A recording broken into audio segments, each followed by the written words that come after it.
Our guest speaker, Mr. Barry Rempel. Barry is a member of the Assiniboia Chamber, a leader in the travel and tourism industry, and the president and CEO of the Winnipeg Airports Authority. Harish, thank you for joining us today, and we'll turn the call over to you. Thank you. Thank you, everyone, for allowing us to be a part of this meeting today. So I'm going to quickly share my screen and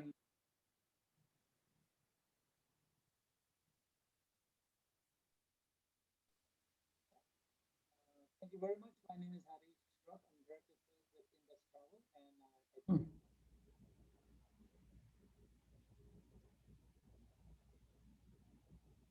Travel, and I understand that the world has changed.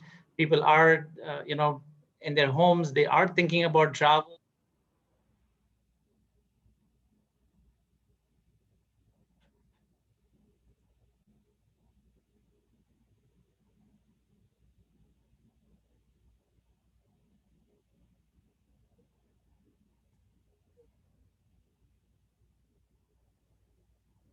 I'm sorry, is everyone able to hear Harish? No. Harish, we're having trouble hearing you.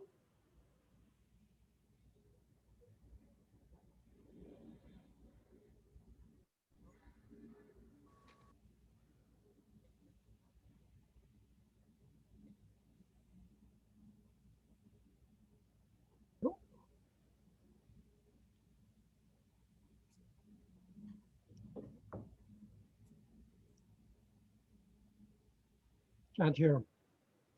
Did he drop off the call there?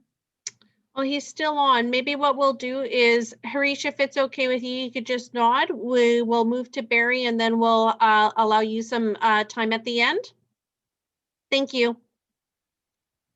All right, Adam, continue. Sure. So, we'll hear from Harish after Barry's presentation. So I now have the distinct pleasure of introducing our speaker for today, Barry Rempel, President and CEO of the Winnipeg Airports Authority. Under Barry's leadership since 2002, and with a strong commitment to customer and community service, the airport campus has transformed. Home to Canada's greenest major air terminal and tenants such as Canada Post, Standard Aero, General Electric, Bison Transport, and more, the campus is the heart of Winnipeg's intermodal airport city. Barry believes in serving the community and currently serves as a director of the Canadian Airports Council, SRG Security Resource Group, and Churchill Transportation Incorporated. He is a member of the RCAF Commanders Council and a director of the Business Council of Manitoba. Also a member of the Manitoba Chamber's Policy Committee, the Winnipeg Chamber Leaders Council, and the Canadian Chamber Northern Committee. He was appointed to the Board of Directors of Economic Development Winnipeg in 2019. And lastly, and in my mind, most importantly, a proud member of the Assiniboia Chamber of Commerce. I'm happy now to pass the Zoom controls over to Barry. Barry, take it away. Okay, now I think Tyler's actually got control on the slide, so if anything screws up there, you can't blame me. Okay, Tyler looks like he's getting there. While that's coming up, Adam, first off, thanks for your kind introduction, and I'll say publicly again, add my welcome to you on our board. It's great to have you joining us. For everyone else on the call, I just want to say welcome. I have to tell you, it's fantastic to be with you today. On my part, it's kind of great, I'll say, to get out and to be able to speak with some real people, even if it's just virtually. I don't know how you're feeling these days, but I feel like suddenly I've been somehow cast as a citizen of some odd sort of hermit kingdom, and it's certainly not a comfortable place.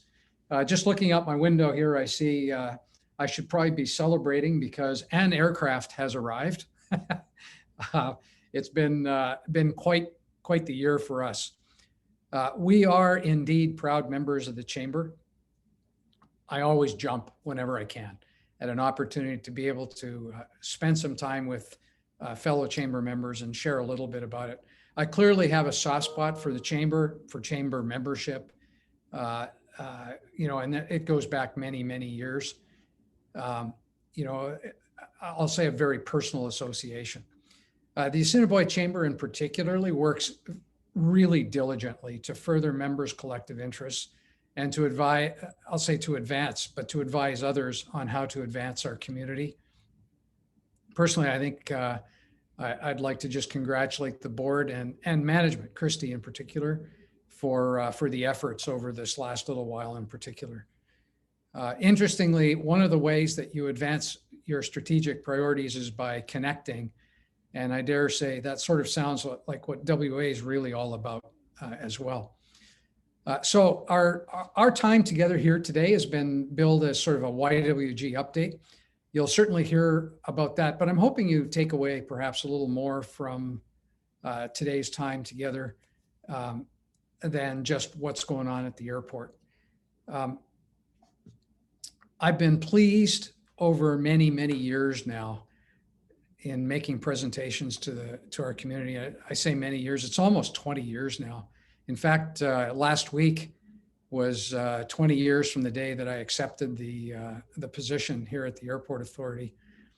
And the messages that I've been able to share, by and large, have been, I'll say, around growth at WA and the incredible benefits that growth, not always our growth, but growth around the airport has brought to our community. Tyler, I think you're one slide behind. There we go.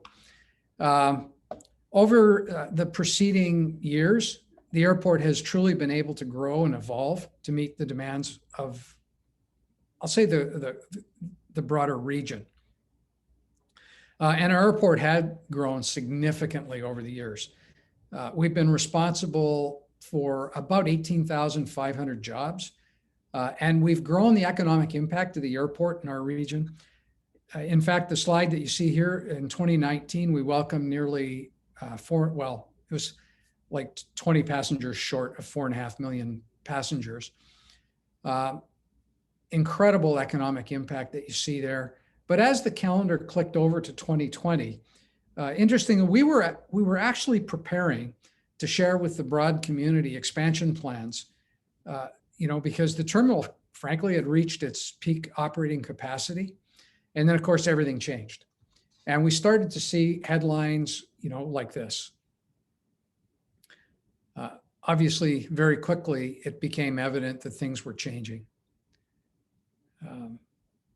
How fast? Well, Manitoba, just under a year ago, announced its first case. But we had seen the traffic from China originally starting to tail off. And that was our first signal that something was going on. And this next slide shows you what actually happened. And you can see January and February running along there at just over 350,000 passengers per month, dropping to in April, which was really not a really good month for us at all. For 2020, we saw just under 1.3 million passengers. And this next slide shows you what that looks like relative to 2019. We're going to close the year when we make the official announcement at just under 1.3 million passengers. 70% of that traffic, as you can see, actually happened in the first 3 months. We went from over 350,000 passengers per day, as you saw on the last slide, in February, to about 11,000 in April. Almost overnight, we went from being a real hub of activity to an empty building. Just like every one of you, we were forced to make some rather difficult decisions. Looked at another way, instead of graphs, that's what your airport looked like in April. This is an empty early morning peak, actually. On the lowest day in that month, we boarded a mere 35,000 passengers, or 35 passengers. We would typically have been around 13,000 passengers per day. So it was a significant change. But we also know that here in Winnipeg, we have a very strong history of recovery from previous shocks. And we also know how that happened. It starts with knowing our why. We're here to serve our community, and by running the best airport and leveraging our assets in a way that meets our community's needs. But knowing our why isn't enough. We also have to have a plan, and that has to translate So our why has to translate through the entire plan, remaining true to our values. Our approach was and remains very simple. It's based on those particular values that you see at the bottom there. In moving those values forward, it was really quite simple. It was about three things: understand, mitigate, and sustain. And to understand that this isn't always linear. It's about understanding the change, mitigating its impact, and then ensuring the company's long-term sustainability, always building on our foundation of why. I'll say in the early days of the pandemic, we were really focused on understanding what was happening around the world, around our industry, and what it would mean for Winnipeg. It was about living our values and doubling down on our vision and mission. You can see from this slide globally, the numbers are incredible. You know, we're talking about an industry that's going to have losses of over 380 billion. And candidly, this was a number that we sourced through by working with ICAO. And it's before we understood how bad the second wave actually was going to be. But what we learned from all that is that it's actually not just about us. In the Canadian context, what we see is that these numbers actually, I'll say, belie our reality. Because after a very good start, you saw in the previous slide a really good, actually, first 2 months and half of March. The entire Canadian sector numbers are clearly beyond anything we've seen before in the history of aviation. In the early days, incredible teamwork and efforts were also required to ensure our province could sustain our healthcare system, the supplies, and the PPE that was required to go with it.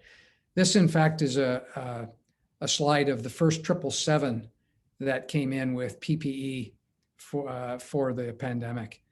I can say that as an industry, we were ready to assist, but the supply chains were extremely difficult to manage during this period of time. That led in part to a record-setting year in cargo. With time and the increasing restrictions that we saw in the supply chains, and in particular retail, we saw a shift that we all knew was coming, and I'm talking about online shopping.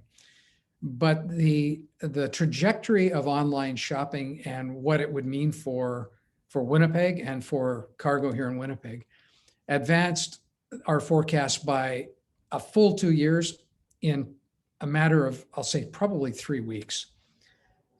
So we had a record-setting cargo year here in Winnipeg. And by the numbers, by month, it actually looks like this. You can see it really kicked in December.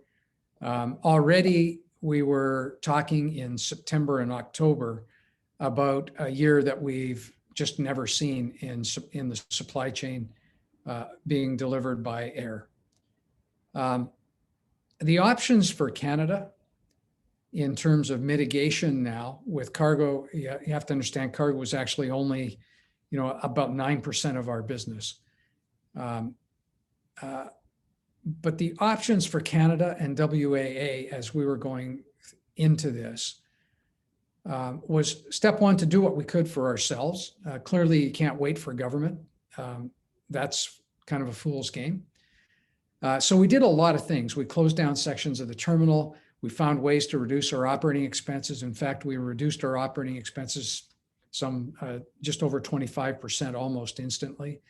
The unfortunate part of that is that meant cutting out a lot of, I'll say, non-essential capital projects.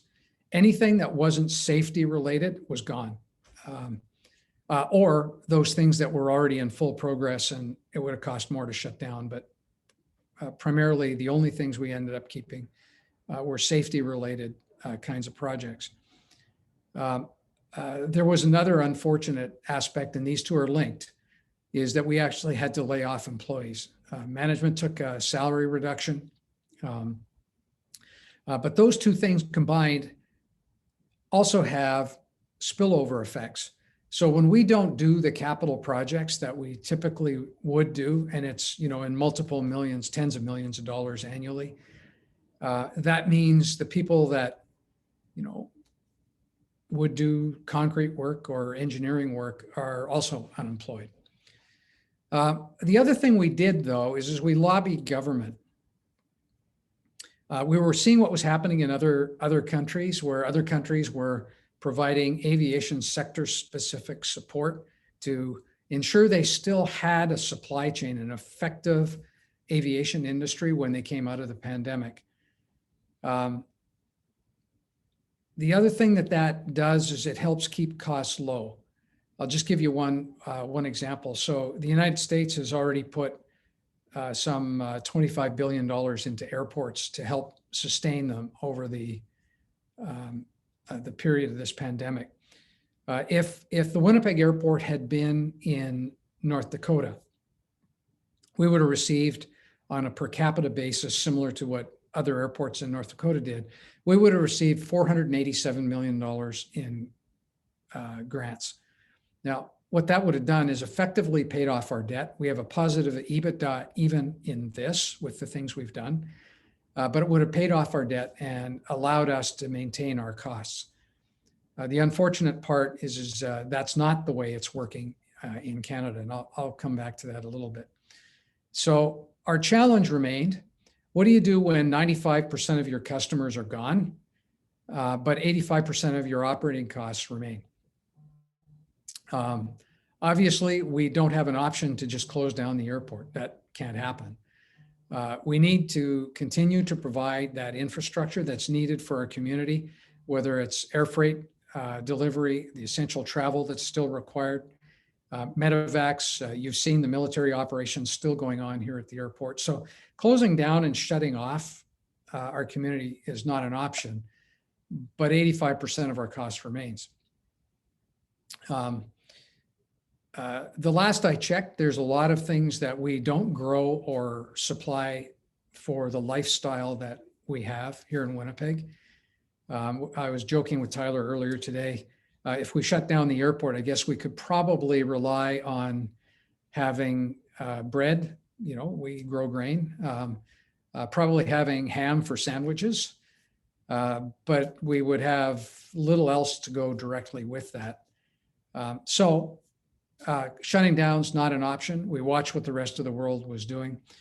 We lobbied government to help us be competitive as an industry, not just airports, but the industry overall. But the result to date has been, I'll just say, silence. We just continue to wait while we still talk with government to try and see what we can do to help make that happen.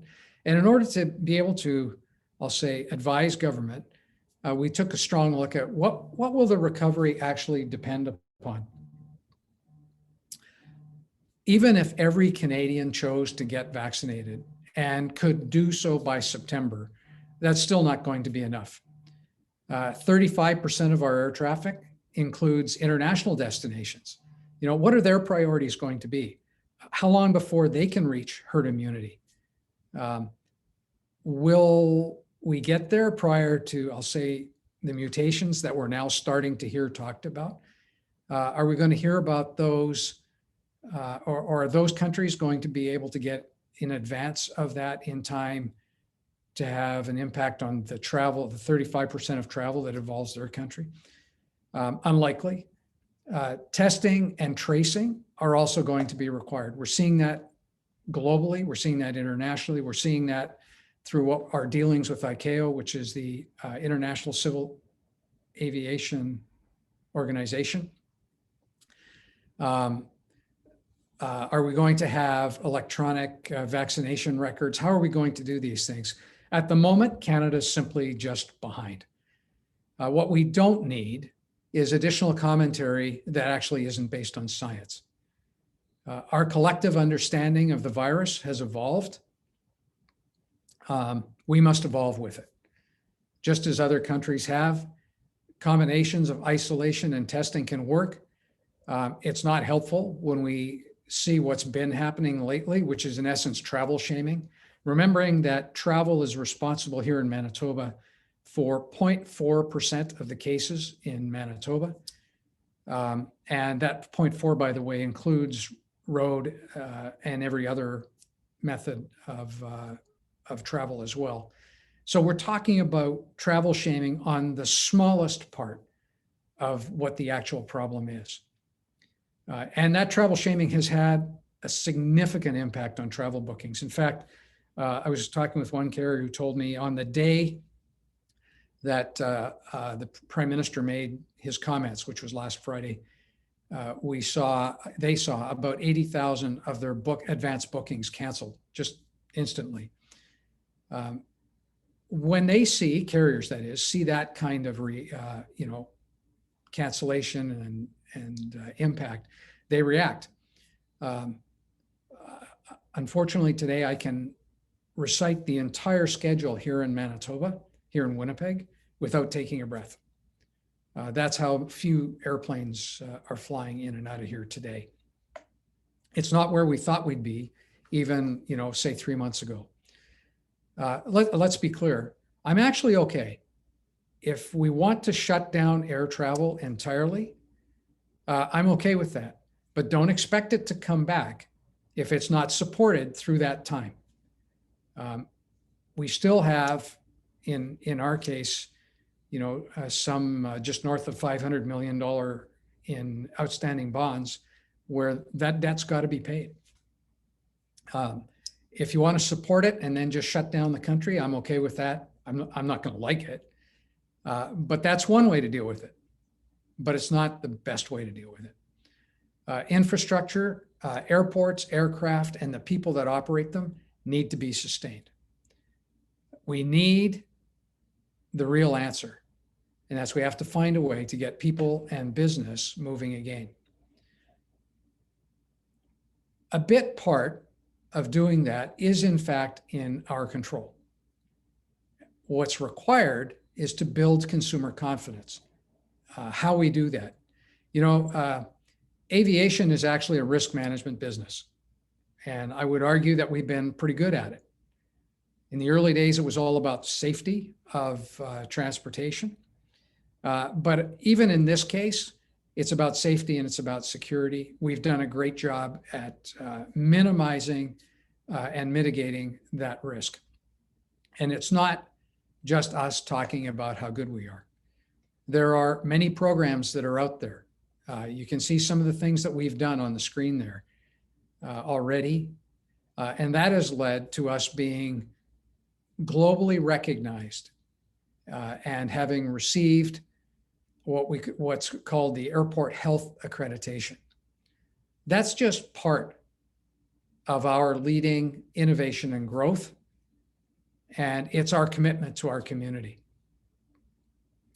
And I'll say it's interesting because people notice, and we've been monitoring and just sort of watching what people on social media are saying about how we're doing. It's been interesting as we monitor that. Sorry, Tyler, I think you're one more behind.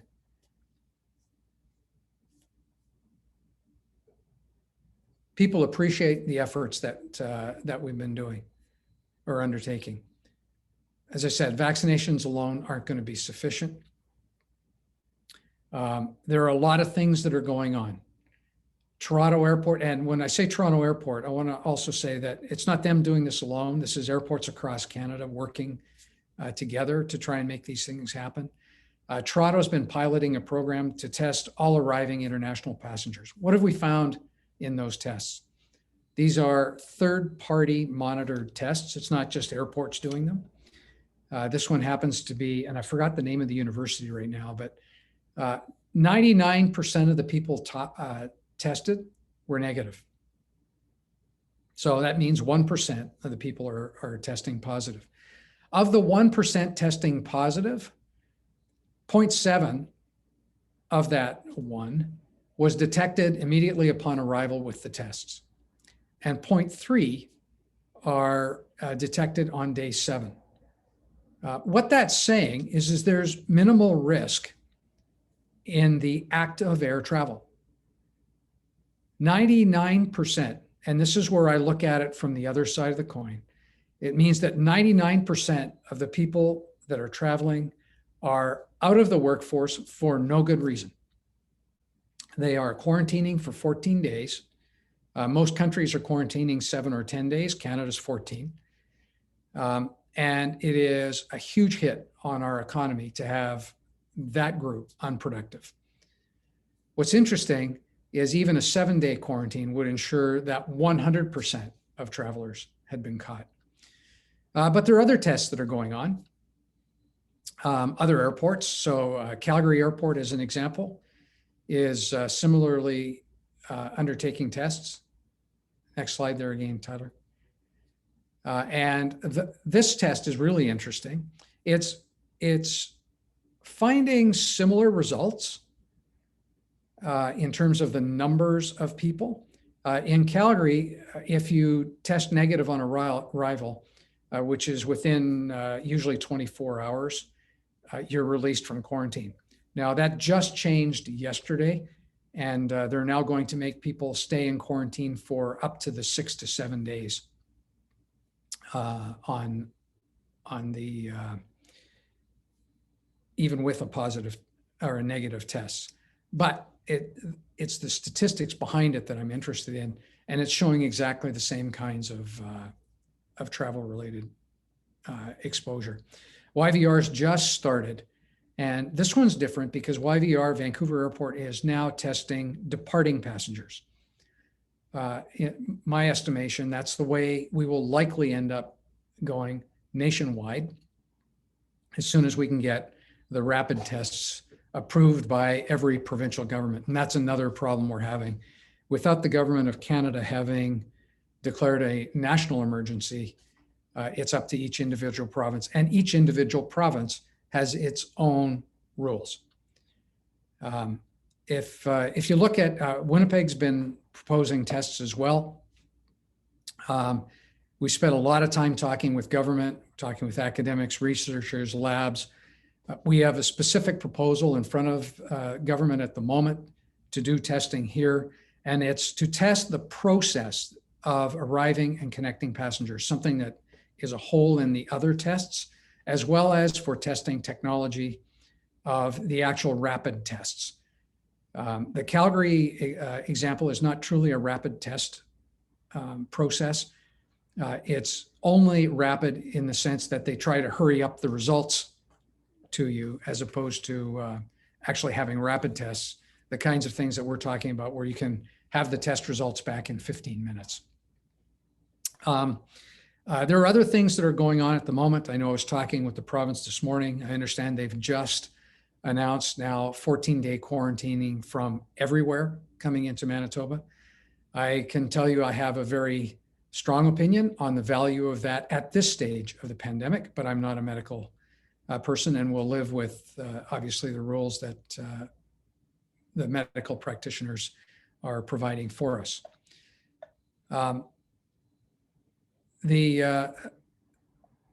It really is, I guess, when I take a look at, next slide, please, Tyler, at where we're going. Oh, interesting slide. Font changed between presentations. Anyway, for us, our business priorities remain. It's about providing leadership and unlocking the economic development potential of our region, starting here at the airport and leveraging the airport. It's about innovation, and that's being an innovation hub, whether that's testing rapid tests at the airport, whether it's, the wheelchair example that you probably heard about. It's about how we can meet the shifting demand. In this case, it's going from 13,000 passengers a day to a couple of hundred. And to do so by going beyond the airport with diversification. I'll just talk a little bit about that.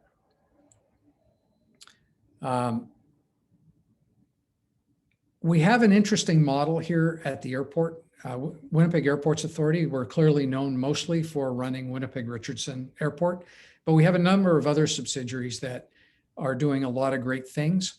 And if you take a look at Wasco as an example, there's a great example of a company whose sort of dividends and profits come back to Winnipeg Airports and help us offset some of those other costs. It's a small amount, but everything helps, especially in a time like this. I often talk about that process, though, as having to have the right people with the right skills in the right place at the right time.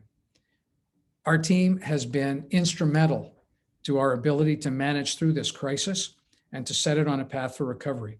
And I give them incredible kudos because they're doing it at a time where, you know, almost 30% of the people that they used to work with are actually no longer here. It's a team that has truly pulled together and managed to do some incredible things in very, very difficult time. Ideas being brought forward, and at the same time, you know, the top left slide there, still holding to our values of being a responsible member of our community by things like still helping out with Harvest Garden. They still have a huge need. So with that, there's still some good news. And it's because of that team that we continually are being recognized by others for being one of the best places to work. Manitoba top employer, you see there 12 times in, you know, now 10 years in a row. It's things like being awarded the Manitoba Accessibility Award, living our values in other ways by helping people, everyone have access to travel, realizing that lived experience brings us together. And in some, it's just working with others to provide things that they can provide. So on the campus, if you've been here lately, what you're seeing is the rise. In fact, I was looking at it, it doesn't look exactly like this, but it will be an impressive building nonetheless, with the Royal Aviation Museum coming onto our campus here. But all of this, you know, in dealing with this crisis has almost as much to do with the work you've done beforehand. We made decisions a number of years ago to focus on diversification of our revenues. This has been incredibly important, as I mentioned, with Wasco. We've been able to put the infrastructure in place and the needs in order to meet the needs of our community. Very visible things like the terminal facilities, de-icing facilities, less visible, upgrading our systems in ways that help support. And then we have Wasco. Most of you, I talked about just a moment ago, many of you have heard about it. We run airports in other areas.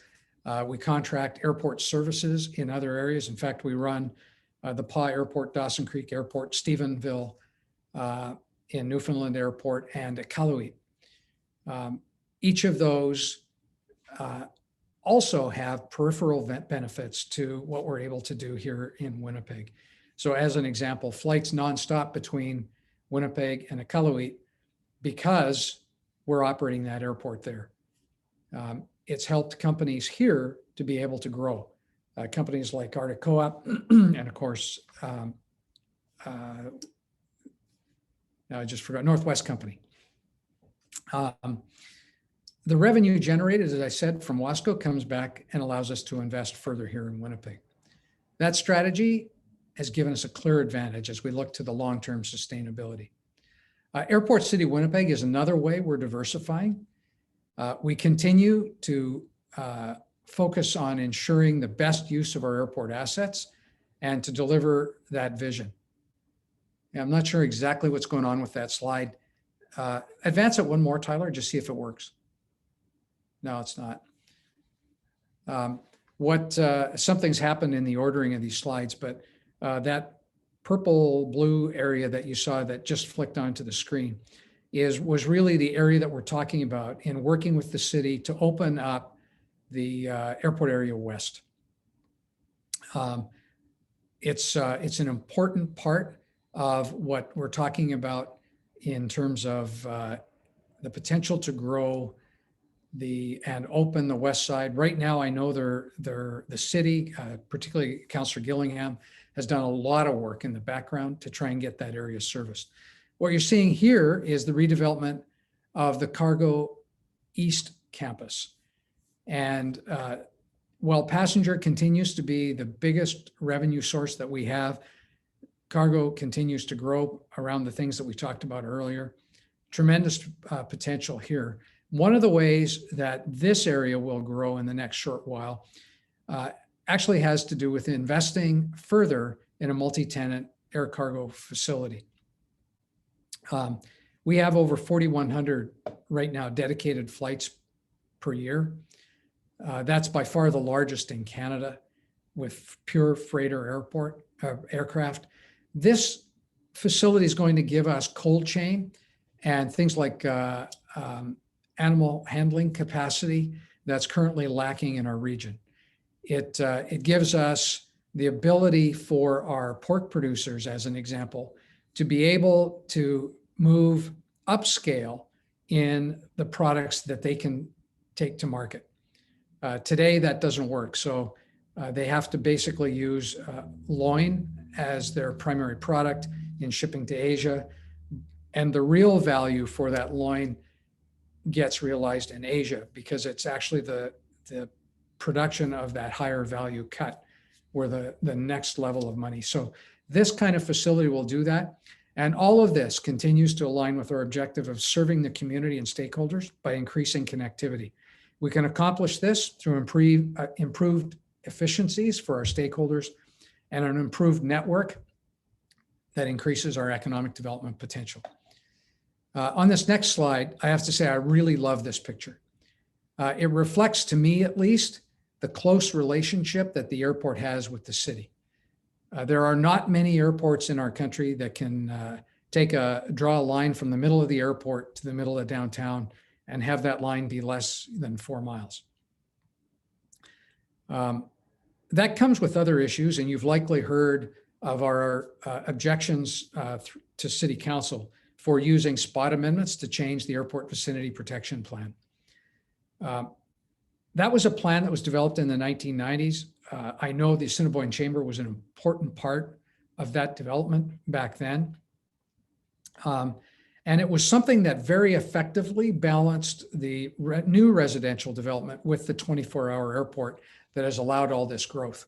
It's allowed us to add, 500 jobs per year here onto the airport.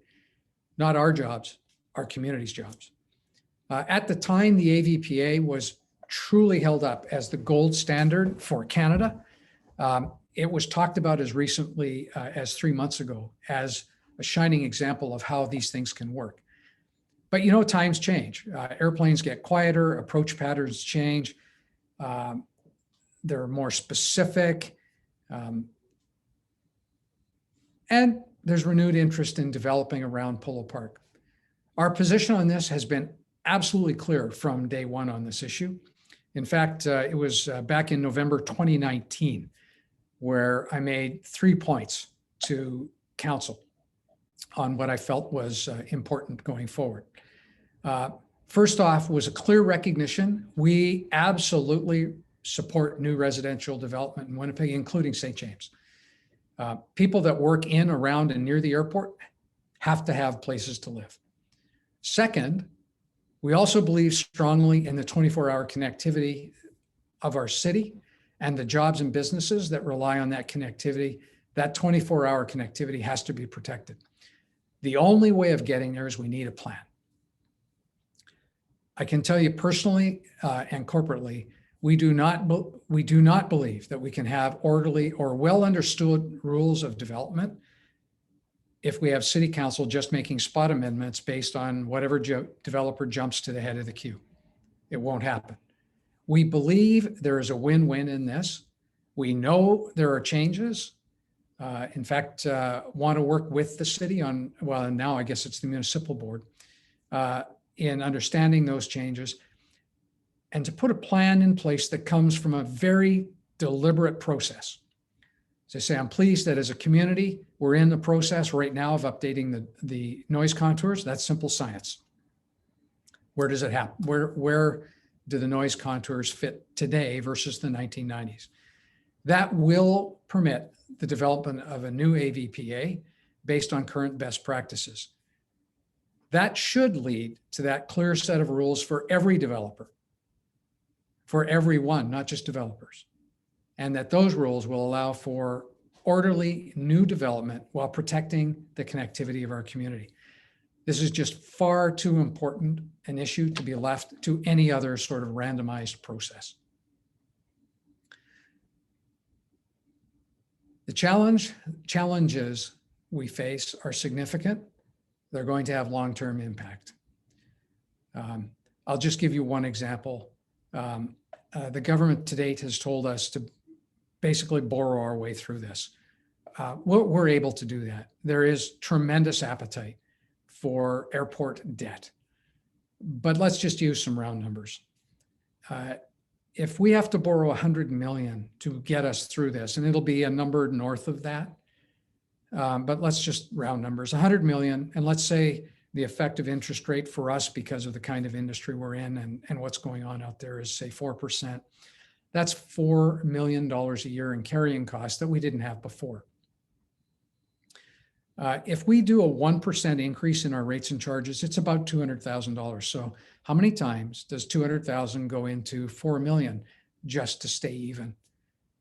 That's the kind of impact it's going to have in an environment where I mentioned before, you have Grand Forks Airport that is now debt-free and able to reduce their costs to carriers. This is a highly competitive business, and a good portion of what happens in Winnipeg, especially over the winter months, is that leisure market travel to southern destinations. It will come back. We're just going to have a tougher time of it unless we can get policies in place that have Canada truly competitive. Canada's aviation system is a user pay model. We receive no funding from any level of government to operate. In fact, we contribute to government by paying the rent, which is really an owner's dividend back to government because the government still owns the land here that we have. Last year, I shouldn't say last year, 2019, we paid about $10 million in rent to the government. As I noted, there is a path forward. It relies really on two things. Government support in the short term to keep our industry alive, get Canadians moving again. It's only by moving that our economy is going to grow, be maintained. We have to find a way through this. As I say, I want to be clear. We are committed to keeping Manitobans safe. We want government to follow the evidence. We believe testing and tracing will have an important role to play in how we keep travel safe and open it. I've been fortunate enough to work in this industry for a while now. I can tell you the challenges we're facing are unprecedented, but the decisions that we're making today are going to be felt for decades. I'm confident that at WA, we're doing the right things. We will weather the storm. We will put your airport in the best possible position to be the connectivity that you are going to require going forward. We know our region will be relying on that connectivity, not just for having an airport's sake, but for our social and economic recovery. And I promise you that our team, led by our board, are up to the task. If any of you have questions, I think I'll just leave it there. And I guess, is this flip it back to Adam for any questions? Thanks very much, Barry. I guess let's have Harish go ahead with your presentation, please. And if that's okay, then we'll switch back to Barry for some questions. So in the meantime, just think of some questions for Barry. Good. So Harish, go ahead. Hear me? Try again. Can you hear me now? Yes, we can. Go ahead. Oh, excellent. Excellent. Thank you very much. Sorry for the trouble before. I don't know what happened. And yeah. Same thing. As soon as he flips to his slide deck, it goes off.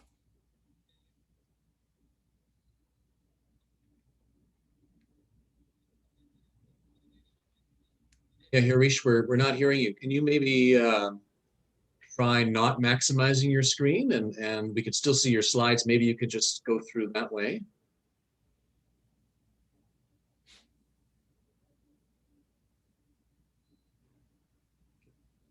We can't hear you now.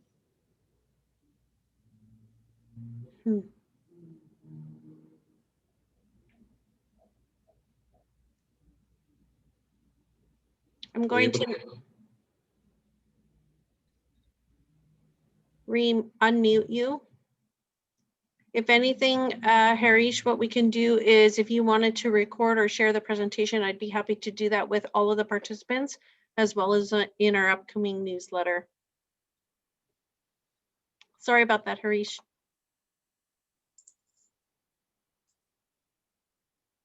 I wonder if it's because I put him on spotlight. Nope, that's not it either. We'll continue, Adam. Okay. Well, it's not a Zoom call without technical issues, right? So does anyone have any questions for Barry? Again, Barry, thanks for that great presentation, and we'll just see if anybody has any questions. If you do have a question, just go ahead and unmute yourself and ask your question.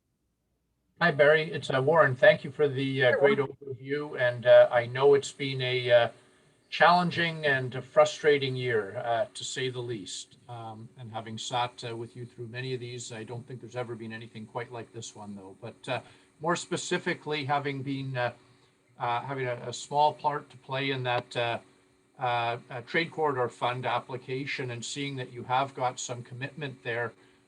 You said 4 years to get all of these facilities, which is extremely exciting. But have you got with the activity on cargo continuing to be strong, have you got a kind of a launch date to start a phasing of the air cargo development on the east side, or is that still somewhat tentative? Actually, we've started the process already, Warren. Great. It's not a time where we want to go out and do a lot of bragging publicly. But I can tell you that we've acquired all the property. We've already started and in fact have advanced on with the help of the provincial government. We've already advanced on some modifications to building that allow us to do some of the handling that I spoke about. And it will be now effectively staged based on the federal government's funding model. So it is in hand, it is in process. The next thing that you will likely see, the most physical evidence, is going to be this summer as soon as we're able to get there. And that will be the taking down the old Air Canada facility at the end of Sargent. And then it automatically just progresses and rolls. I'm excited about this project, not just for the project's sake, but what it enables for our community. There'll be quite a few jobs in the short term, just on the construction side. The heavy sort of industrial construction that I'm really looking forward to seeing.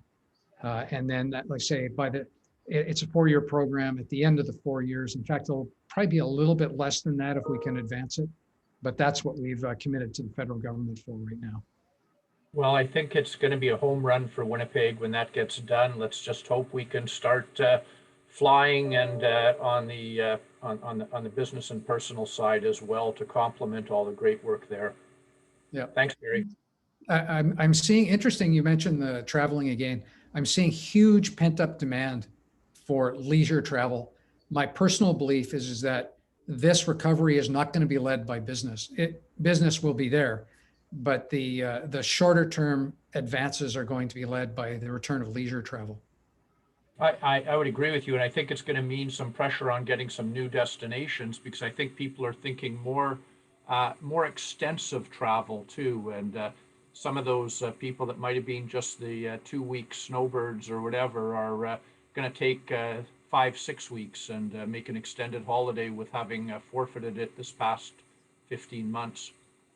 It'll be interesting, very interesting to watch where this actually goes, especially with, say, the announcement that the Premier made today about now restrictions to the west I wish when they made restrictions like that, it came with money, but such is not our our fortune.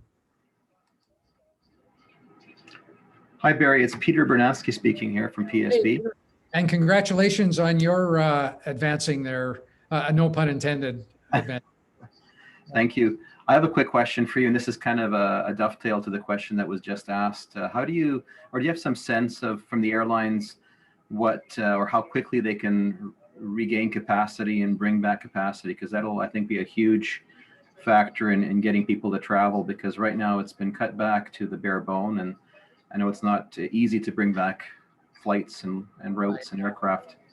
I wish I had better news.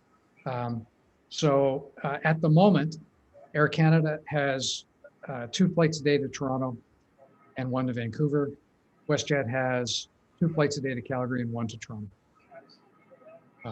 We, for some time now into the future, are going to be simply addendums to Toronto or Calgary's hubs. It will be a while. Unfortunately, the federal government, when they announced on November 8th that they were going to do something for aviation, has been unable to get any sort of accommodation with the carriers. And in the interim, the carriers have made decisions. So fleet is going away. WestJet are getting rid of the smaller airplanes. They're using the 737 MAX, which just started flying last week. That aircraft is actually too big for this market. For the majority of where they would normally have traveled nonstop. The same with Air Canada, where we used to have nonstop flights to Ottawa, to Montreal, to Halifax, to Victoria, to, pick a spot. When the tap gets turned back on, because we have simply 2 domestic hub and spoke carriers, they are going to maximize their hubs for some period of time. They're going to do whatever they can to do that and to force passengers out of Winnipeg to go over those markets. The one that will be interesting to watch is Ottawa, because it'll depend on what sort of deal government makes with the carriers over time. I can tell you virtually every member of Parliament has called me to ask when the nonstop to Ottawa is coming back. So that'll be an interesting one to watch, but it's a really good question you're asking. The unfortunate reality will be that the carriers will not have the crew nor the aircraft readily available to just turn the tap back on when we get there.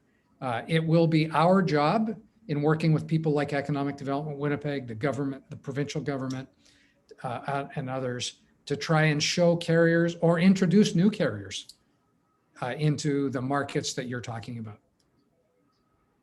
Thank you.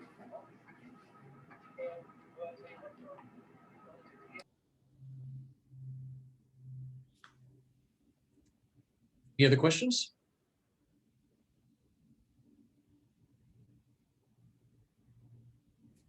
I guess, Barry, one question that I had is, what do you think the future is for the larger aircraft of the world? We're hearing that carriers are retiring their the double-decker A380s and 747s. What do you think that is? And do we foresee any time in the foreseeable future where we're going to see larger aircraft coming into the Winnipeg airport? So I'll answer that question in 2 parts. The legacy wide bodies, the very large double-decker airplanes, whether 747 or A380, the A380 is going to probably be sent to the boneyard more quickly than even the 747s. They have not yet figured out how to make that airplane, for example, into a cargo convertible aircraft. There's really only one carrier left that's operating those. There are more that are still operating them, but they've all announced their intention to park them. So those big airplanes where you need, 500 people, that aircraft can really only go between very significant hubs. The only time we're seeing that airplane here is an accident. It's not going to be here. 747 has a little different life cycle and potential to it. It's also a little smaller. And it has a life as a cargo aircraft as well. So that airplane we'll still see in the skies for some time, but still unlikely to Winnipeg other than as freighter aircraft. We see those regularly here. even I think we have another one February 17th. There are a lot of those that we'll still see here, but not necessarily as passengers. We will see wide body aircraft here again in the future. The significant markets that are here, whether it's Germany or I say unserved markets, whether it's Germany or probably not surprising, the Philippines, are going to still be large unserved markets. And when you get aircraft like the A350, which is a little smaller aircraft, still large airplane, but with incredible legs, we call it long range. When the domestic Canadian carriers focus Winnipeg by forcing everything over their hubs, will actually open the back door to foreign carriers as soon as we're able to get the regulatory environment that allows it. So I do see a future for that here. I see a bright future for Winnipeg, but I see a pretty bumpy road I shouldn't say road, because I should say flight path to getting there. Thanks, Barry. So thank you everyone for spending your lunch hour with us at the Assiniboia Chamber of Commerce. Just heads up, our next event is a 10-week video training series starting on February the 3rd and running until April the 7th. If you want to improve your video skills, participating on a video or taking a video, you won't want to miss this opportunity. Also, I just heard from Christy yesterday that we will be hosting the Minister of Finance, the Honorable Scott Fielding, for a consultation with business on the provincial budget for 2021. This is your opportunity to provide your input. You can register for all our upcoming events at our website, www.assiniboiachamber.ca. Harish, wanted to thank you for being our sponsor today. We apologize for the technical issues. We look forward to seeing your presentation that hopefully you'll get to Christy and share with the participants of this call. And we look forward to hearing what you and Christy come up with for a chamber travel event for 2022. And Barry, again, your time very much appreciated. We appreciate your insights on from your long history of experience in the aviation industry and how that's affecting Winnipeg.